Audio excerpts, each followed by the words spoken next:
taasa, jõulukellad kajavad, taeva võlvil sädeles, tähekese valgushetk, jõulud tulnud ju.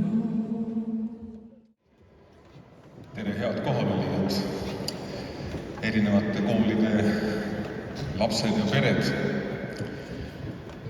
Jõuluevangeelium tuletab meile meelde üht sündmust, mis leidis aset Petlemmas ja selle ümbruses rohkem juba kui 2000 aastat tagasi.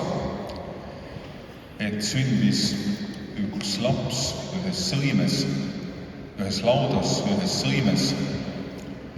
Ning et see laps, kes meie keskele tuli, siis tema üheks nimetuseks peale tema nime, et see oli Jeesus, on teda nimetatud ka rahuvürstiks. Ta tuli siia maailma selleks, et tuua rahu. See rahu ei tähenda mitte ainult seda, et me tahaksime, et võimalikult vähe oleks sõdasid maailmas või et võimalikult vähe oleks kurjust maailmas, vaid rahu tähendab ka seda, mis on seotud meie igaühega. Rahu, see rahuvürst toob meile sellisel moel, et me võiksime olla ise rohkem tähelepanelikumad, hoolivamad, märkavamad, ehk siis need, kes igal hetkel, igal päeval taotlevad midagi, mis on palju rohkem kui isiklik omakasu, kes taotlevad seda, mida me nimetame armastuseks.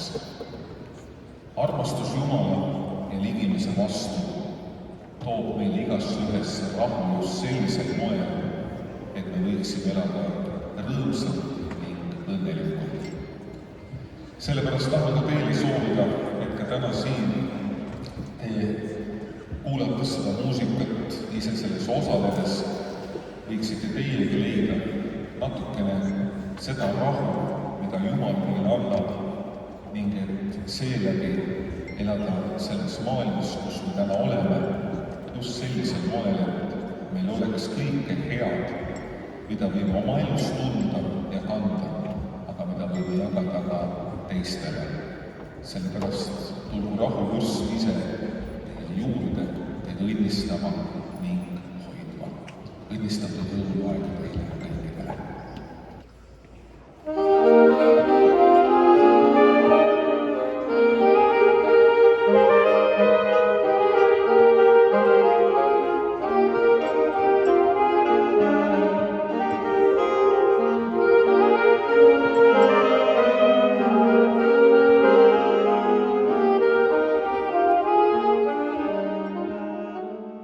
Kontserdi avas konkursi Eesti Laul 2023 osaleja Jannek Valgepea, kes on Gümnaasiumi vilistlane.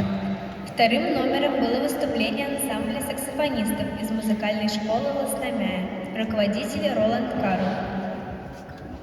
Järgmisena palume lavale Lasnamäe põhikooli õpilase. Luuletuse päkapiku miksid esitab Vitali Fokin. Kuidas jaksab terve päeva minu järgi luulata? Kas on kabinet siis kuulda, kui pingsalt kuulata? Kokkuvõttes liiga palju küsimusi kui jääb.